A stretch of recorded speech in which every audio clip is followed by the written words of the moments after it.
It's hard to breathe, but that's alright. Hush.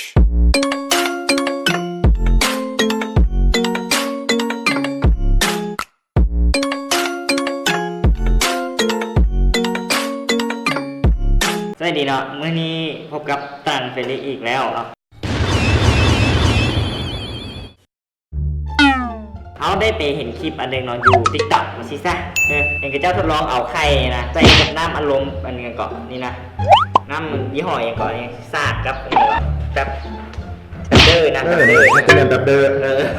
ใส่แบบแซ่ปลาไว้ประมาณ24ชั่วโมงแล้วมาเบิ่งสินะแล้วไข่มันน่ะมันจะเป็นใสๆแล้วก็เป็นไข่แดงอยู่ทางในสินะ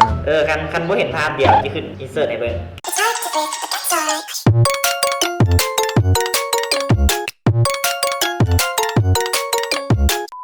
เห็นเนาะเป็นสั้นแหละนะก็สิ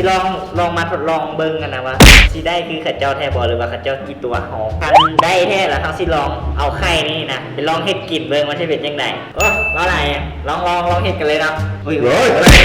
เอาไข่ใส่ก่อนนะเบาๆเอาไข่ใส่ก่อนปึ๊บโอเคไข่เสร็จแล้วข้าเจ้าเอาน้ำอันนี้สากน้ำสากน้ำสากใส่โอ้ยน้ำสากอ่ะ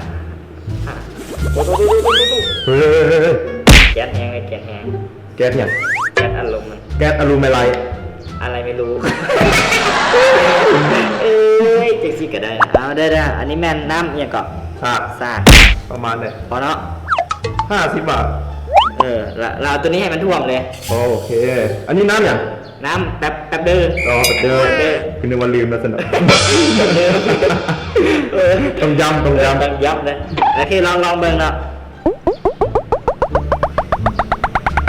คือจริงวะมันก็ฟูแม่ไข่เน่าอ่ะเฮ้ยจุ่มดิแต่อยู่ในนั้นมันจุ่มหรือบ่จุ่มวะจังวะบ่ฮู้เขาจะปิดฝาไว้โอเคแล้วเขาจะเอาอันนี้งอมปลาไว้24ชั่วโมงล่ะเอาจิมาเบิ่งว่ามันสิเป็นคือคลิปของพระเจ้าเว้าแท้บ่มาเลยปึ๊บเอาจิจับเวลาตั้งแต่ตอนนี้ไปเนาะตอนนี้ตอน2:04 นาทีเนาะมื้ออื่นตอน2:04 นาทีเราจะมาเบิ่งว่าเป็นจังได๋ว่าไข่มันนี่เป็นแบบที่เขาจะเห็นไว้บ่อีก24ชั่วโมงมาพบกัน24 hours later ผ่านไป24ชั่วโมงเนาะกับการเอาไข่ไปแช่ไว้น้ำแบบเด้อกับน้ำสากเนาะ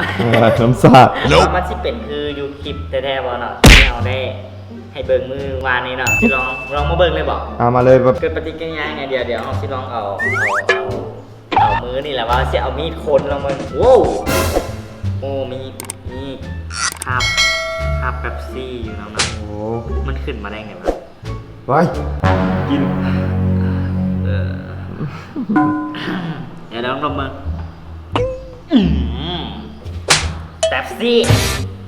โมเมนต์น้ำสากวะผสมโมเมนต์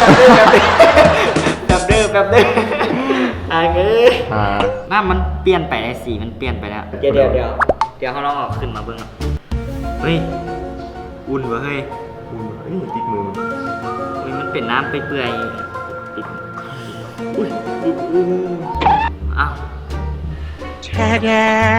จังไดมือนั้นบางอันนั้นมันจับมาคือเป็นแข็งจังไดแต่ว่าสีของไข่มันแบบลอกๆออกหน่อยนึงสีของไข่มันแบบลอกๆออกเลยดำๆออกแต่ว่าเชี่ยเฟลอีกแล้ว